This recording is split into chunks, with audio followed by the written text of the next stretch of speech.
Então, nós estamos aqui na quarta parte sobre a primeira lei da termodinâmica, e a gente vai iniciar com a revisão, né, da aula passada, e vamos falar também um pouco sobre variações da energia interna, variando as condições de observação.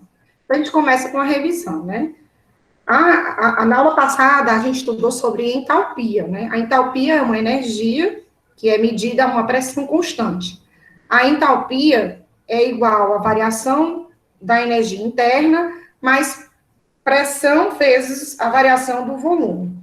Quando a gente fixa a pressão, a gente chegou lá nas demonstrações que a entalpia é igual ao calor à pressão constante. Podemos usar também as variações infinitesimais, né, passos pequenos e infinitos, e aí a gente usa a derivada, né, dH igual a dQp, né, que é a variação do calor à pressão constante. Quando a gente trabalha com o cálculo de calor à pressão constante, a gente usa esse calorímetro que vocês estão vendo aqui, é um calorímetro que ele apenas isola um meio, né, suas paredes não permitem a troca de calor, e aí a temperatura é medida como reflexo do calor liberado ou absorvido pelas misturas de substâncias, né? E aí a gente descreve que calor a pressão constante é igual a Cp vezes ΔH. A gente pode reorganizar, né? dH, variação da entalpia, é igual a Cp vezes dt, ou o próprio Cp é igual à variação da entalpia dividido por T. Isso foi o que a gente viu na aula passada. A gente viu também algumas relações importantes entre Cp e Cv, né? Então, a gente viu que Cp é igual a Cv mais Nr, né? R sendo constante universal dos gases. A gente pode trabalhar isso em relação à quantidade de matéria 1 mol, e aí ele ganha esse tracinho e fica capacidade calorífica por mol. E a gente viu que quando a gente trabalha com uma temperatura em Kelvin menor do que 300 graus, a gente pode até considerar que essa constante calorífica, ela seja independente da temperatura, e em alguns cálculos, como nós vamos ver, ela vai sair do somatório das etapas, que é da integral. Então, esses valores que vocês estão vendo na tabela, eles são muito importantes para que a gente possa calcular, né, considerando o teorema de equipartição, né, e eles são muito úteis quando as temperaturas são menores que 300 graus. Então, a Cp e Cv, quando é menor que 300 graus, ele é independente da temperatura, então ele sai, e a gente tem que a variação da energia interna, quando V é constante, é igual a Cv, integral de T1 a T2, vezes dt, e quando a gente trabalha com pressão constante, a gente tem que a energia referida é a entalpia, e a gente trabalha com Cp, tá? Bem, chegamos à aula de hoje, nós vamos trabalhar com as variações da energia interna. Professora, a gente não já trabalhou na nossa parte 2? Sim, mas nós sempre estávamos excluindo e trabalhando com, no máximo, 2 variáveis. Agora nós vamos trabalhar com 3 variáveis, né? E isso é importante, por quê? Porque quando a gente está no campo, a gente tem apenas uma variável, e aí a gente tem como, usando essa variável, interpretar e chegar aos demais valores. Então, a primeira variável, a primeira variação da energia interna, a gente tem que considerar que nós vamos trabalhar como um sistema fechado, ou seja, ele pode trocar calor, mas não pode trocar matéria, né? Nós vamos trabalhar com uma composição constante, portanto, e que a variação infinitesimal da energia interna é função do volume e da temperatura. E aí nós vamos especificar o que nós vamos ver por etapa. A primeira etapa, nós vamos relacionar a variação do volume quando a temperatura for constante.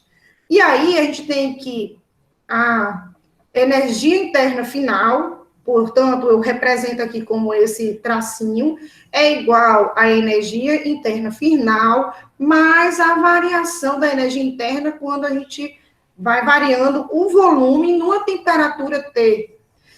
Vocês estão vendo a presença de uma equação parcial. Vocês já viram isso, acho que na física, né? Eu creio que sim.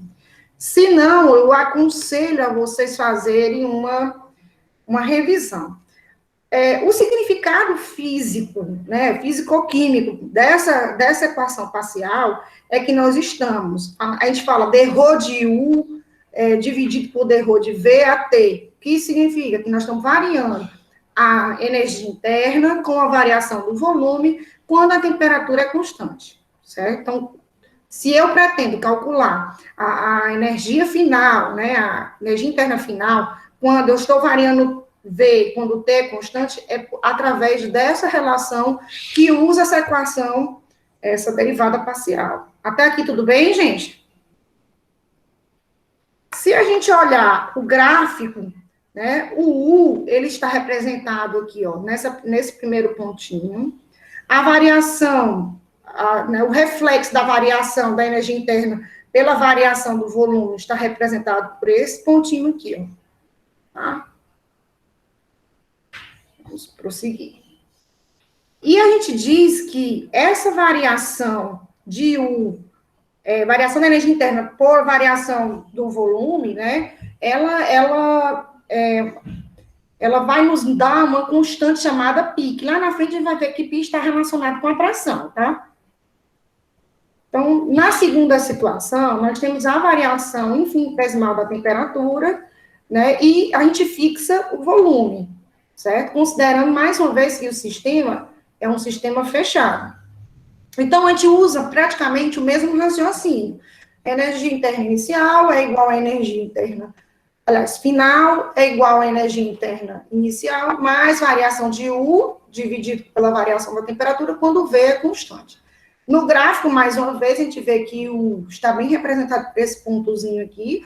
Esse gráfico representa a variação nas 3 dimensões, né? E esse pontinho aqui representa toda essa parte aqui da derivada, certo? E aí, mais uma vez, a gente tem aqui, quando a gente varia a energia interna com a temperatura a V constante, nós já estamos trabalhando com a capacidade calorífica a volume constante. Nós estamos falando de CV. A próxima, nós vamos variar o próprio U. A variação, como é que o sistema ele vai se comportar quando a gente varia de forma infinitesimal a própria energia interna. Então, a gente pode somar as duas variações anteriores. Variação de U dividido pela variação de V, que é do volume quando o T for constante, né, vezes dV, mais a derivada parcial de U dividido pela derivada parcial de, aliás, pela dρ de U dividido por dρ de T, quando V é constante, vezes dt. Eu somei as duas partes independentes das equações anteriores. Como du é uma função de estado, então ele depende do estado final e do estado inicial. Então, eu posso fazer essa consideração. Tá? E esses valores dessas derivadas parciais correspondem ao coeficiente de proporcionalidade, né, das derivadas parciais. Quando a gente vai representar isso de maneira, digamos assim, de maneira a levar em conta os coeficientes, então a gente faz que a variação da energia interna é igual ao π, lembra do π que a gente falou mais na frente? Agora ele ganhou o subíndice T, vezes dV, mais a capacidade calorífica a volume constante, vezes dt. Mais uma vez, esse π ele vai significar a pressão interna do sistema. Tentando estudar essas variações e correlacionar com a entalpia, Joule, ou Joule, não sei como é que é a pronúncia, ele montou um esquema bem simples de equipamento, como vocês estão vendo aqui. Ele pegou simplesmente um banho isolado termicamente, certo? Ou seja, ele trabalhava com paredes adiabáticas, confinou um gás nesse balãozinho pequeno, certo? Opa, nesse balãozinho pequeno, que eu não estava vendo, o meu cursor não estava aparecendo. Então, e aí, ele fez uma conexão com esse balão maior, e esse balão maior estava no vácuo. Então, o que foi que ele fez? Ele simplesmente garantiu que a temperatura que estava aqui estava constante, que as paredes, o sistema estaria isolado, e aí ele abriu aqui. Quando ele abriu aqui, o gás que estava confinado no balão menor, ele se expandiu contra um vácuo. Lá dos nossos aprendizados, O que a gente tem sobre esses processos? Primeiro é que a expansão é adiabática, então, consequentemente, não há troca de calor, então o calor é igual a zero. Uma expansão contra o vácuo, a gente também aprendeu lá nas nossas primeiras aulas sobre termodinâmica, que faz com que, como não tem uma pressão oposta, a gente trabalha com trabalho igual a zero. Trabalha com trabalho igual a zero. Enfim, então a variação da energia interna nesse sistema de Joule é zero. E a pressão interna também é zero. Já, mais na frente, Joule tinha alguns erros envolvidos ao sistema dele, porque se ele estava querendo encontrar a variação da energia interna dentro do sistema, e ele trabalhou com a situação do trabalho sendo executado, né, ou tentando ser executado sobre o vácuo, uma expansão feita sobre o vácuo, então ele tinha trabalho igual a zero, então ele não conseguia identificar a variação da temperatura, né, sendo que, neste caso, a delta foi igual a zero. Iniciando com as observações que Joule fez, né, a variação da energia interna com a temperatura, eles demonstraram que a variação da energia interna é igual a πdV mais capacidade calorífica a volume constante dt, isso aí já foi falado nos slides anteriores, porém ele começou a rearranjar dividindo por T, para chegar nessa equação aqui. dρ de U dividido por dρ de T, a P constante, vezes a pressão AT constante, a pressão interna AT constante, variação do dρ de V dividido por dρ de T, a P constante, mais CV. Com isso, ele identificou uma coisa chamada coeficiente de expansão térmica, certo? Esse coeficiente de expansão térmica é muito importante, assim também como o KT. São dois coeficientes que a gente vai tirar e que pode usar com frequência, que é o coeficiente de compressibilidade, tá? Um é coeficiente de expansão e o outro é o coeficiente de compressibilidade. O que é que muda nos dois? Muda o sinal negativo inicial e que um é variação do volume dividido pela variação da temperatura, enquanto que o outro é variação do volume dividido pela variação da pressão, quando T é constante. Então, se o coeficiente de compressibilidade de expansão é dado por alfa igual a 1 sobre V, né, dρ de V dividido por dρ de T, a P constante, né, e a gente isola a expressão da derivada parcial, a gente tem que a derivada parcial de dρ de V dividido por dρ de T, quando P é constante, igual ao alfa vezes o volume. Substituindo isso aqui lá na fórmula, eu vou ter que a variação, que forma que eu estou falando? Nessa fórmula aqui, ó, tá? Inicial. Então, dρ de U, a variação da energia interna, dividido pela variação da temperatura P constante, é igual a π, quando T é constante, vezes o coeficiente de expansão, vezes o V, que é volume, mais CV. E a gente tem como correlacionar a pressão interna quando T é constante com o coeficiente de expansão vezes o volume mais a capacidade calorífica a volume constante. Duas situações, variação da energia interna quando P é constante e relacionar quando V com a capacidade calorífica V constante. Então, nós estamos mexendo com as incógnitas para que em algum momento, se necessário, a gente possa usar os valores que temos, né?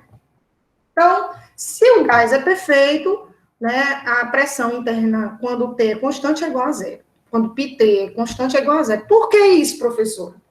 Ora, porque quando a gente trabalha com gás perfeito, nós estamos trabalhando com uma situação idealizada. Ou seja, as moléculas desse gás, digamos, as ligações intermoleculares, as atrações e as repulsões, elas são independentes. E se elas são independentes, ou seja, elas não sofrem essas ações, a gente não tem uma interferência na expansão, né, na variação dessa pressão em relação a essas atrações.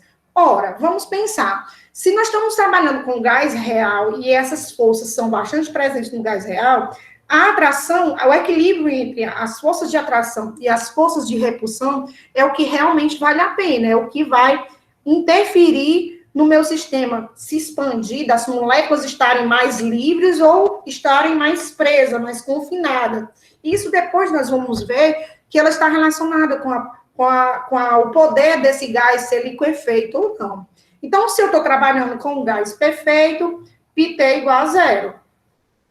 E aí, nesse caso, nós temos que dρ de U dividido por dρ de T, a P constante, é igual a Cp. Então, vocês estão vendo aqui que daqui para cá, eu considerei um gás perfeito, então se π é igual a zero, toda essa expressão vira zero, e aí eu tenho que a variação da energia interna com a variação da temperatura, quando P é constante, é igual a CV. Antes, CV só poderia ser calculado se eu fixasse o volume, se eu tivesse como constante o volume. Agora eu já posso trabalhar quando a pressão é constante. Vocês entenderam o significado? Nós estamos trabalhando com essas derivadas, nós estamos misturando essas incógnitas que antes a gente fixava muitas situações. E é claro, quando você restringe muitas situações, quando a gente chega no campo para medir um sistema, de uma caldeira, de um forno, a gente encontra várias dificuldades. Enfim, mais uma vez, existem relações entre CV e CP. E aí a gente começa usando as definições das derivadas parciais, que se relacionam com as capacidades caloríficas, e começa com a subtração, CP menos CV. Então, aqui eu estou apenas transcrevendo o que é CP, não é a variação da entalpia dividida pela temperatura, a P constante, e aí relaciono a dρ de U dividido por dρ de T, calculado aqui, ó, por essa expressão, quando P é constante, e relaciono a CV. E aí eu só faço a diferença e vou chegar à conclusão que essa diferença é igual ao coeficiente, né, da expansão do gás vezes o volume. E, considerando que a entalpia é igual à energia interna mais PV, e se a gente considerar também que vamos trabalhar com gás ideal, a gente pode substituir essa expressão aqui, toda essa expressão aqui vai valer igual a CVdt. Né? Onde tem PV vai se substituir por nRT. Como nós estamos trabalhando com a temperatura, com sistemas isotérmicos, então a temperatura não vai ser considerada aqui. E aí a gente vê que são opostos, né? Um sinal negativo, e aí a gente consegue subtrair. Subtraindo, a gente tem mais uma vez uma relação que CP menos CV é igual a NR. Acho que tem uma coisa bem parecida que nós tínhamos trabalhado anteriormente, fazendo outras considerações. Bem, Joule, ele tinha, assim, as considerações, a tentativa dele encontrar e calcular, medir a energia interna, né? Ele fez que o gás se expandisse sobre o vácuo, né? Em relação ao vácuo. E ele teve dificuldade para entender essas consequências. Porém, Thomson, utilizando o experimento de Joule, ele adaptou o sistema dele, refez os equipamentos e obteve uma situação confortável para tentar identificar a energia interna. Então, ele começou com um sistema parecido com esse. 2 pistões móveis, vocês estão vendo. Inicialmente, o gás está confinado entre esses 2 pistões, certo? Há uma temperatura P1, há um volume V1, uma pressão P1. E aí, em um segundo momento, ele vai comprimir, vai fazer com que se desloque essa pressão aqui, vai pressionar o gás até que ele vá até o volume zero, como vocês estão vendo nessa segunda situação. E ele garantiu que a expansão, né, ocorreria com o ΔH constante, a entalpia constante. Que a expansão também ocorreria num sistema adiabático, ou seja, o calor igual a zero. E aí, se o calor é igual a zero, eu posso dizer que a variação da energia interna é igual ao trabalho. Então, a compressão e a expansão ocorreriam de forma isotérmica, com a minha temperatura constante. Com o passar, após comprimir até volume zero, ele começou P1 ficou fixo, e ele começou a variar a pressão final, certo? E ele observou que o sistema apresentava uma variação dessa temperatura, e a variação dessa temperatura era menor. como vocês estão vendo aqui, inicialmente, nós tínhamos, olha que o termômetro de mercúrio estava com a temperatura lá em cima, e aqui a temperatura diminuiu. Então, o que estava acontecendo? O sistema realizou um trabalho, porque ocorreu uma expansão, e como as energias, como não existia troca de calor, toda a energia das moléculas foi usada para realizar esse trabalho. Então, o que aconteceu com a temperatura? Diminuiu. E aí ele começou a escrever várias maneiras matemáticas, fórmulas matemáticas para descrever esse fenômeno, né? E ele já começou colocando que, partindo do princípio que a entalpia é igual à energia interna mais PV. Então, partindo do princípio que a variação da energia interna é igual a menos, apareceu o outro coeficiente, ó, CP-dP menos CP-dt. Que coeficiente é esse, professor? É o coeficiente de Joule-Thomson. Esse coeficiente ele vai variar de gás para gás, principalmente se isso aí for um gás não ideal, que vai relacionar, como eu já falei, as ligações intermoleculares, repulsão, atração, etc. Então, esse coeficiente de Joule-Thomson, ele é dado por a variação, o dρ de T dividido por dρ de P, quando a entalpia é constante. dρ de T, ou seja, coeficiente de Joule-Thomson isotérmico, é, na verdade, então, a variação da entalpia, dρ de H, dividido pela variação da pressão quando T é constante. Certo? E aí eu posso dizer que dρ de T é igual a CP vezes coeficiente de Joule-Thomson, através dessas considerações, certo? Bem, esse coeficiente tem uma importância muito grande para os cálculos. E claro que foi criado, não sei se foi Thomson, acho que não foi Thomson, foi um outro cientista, criou um sistema para calcular esse coeficiente. O sistema era praticamente o experimento de Joule-Thomson, sendo que um pouquinho mais sofisticado. Como é que se dava? Vocês estão vendo aqui o sistema confinado, igual como Joule-Thomson tinha previsto. No meio nós temos uma parede porosa, onde o gás vai passar. Inicialmente o gás vai passar da esquerda de vocês para a direita. No primeiro compartimento tem só o gás e uma pressão que vai fazer com que esse gás passe por esses poros. E no segundo compartimento, nós temos um sistema de aquecedor. Aquecedor. O que nós tínhamos visto com Joule-Thomson? Se a gente passava de um gás confinado para quando ocorre uma realização de trabalho, né? Para um sistema de menor pressão, o que acontecia? O gás não resfriava, não foi isso que a gente viu lá no experimento de Joule-Thomson?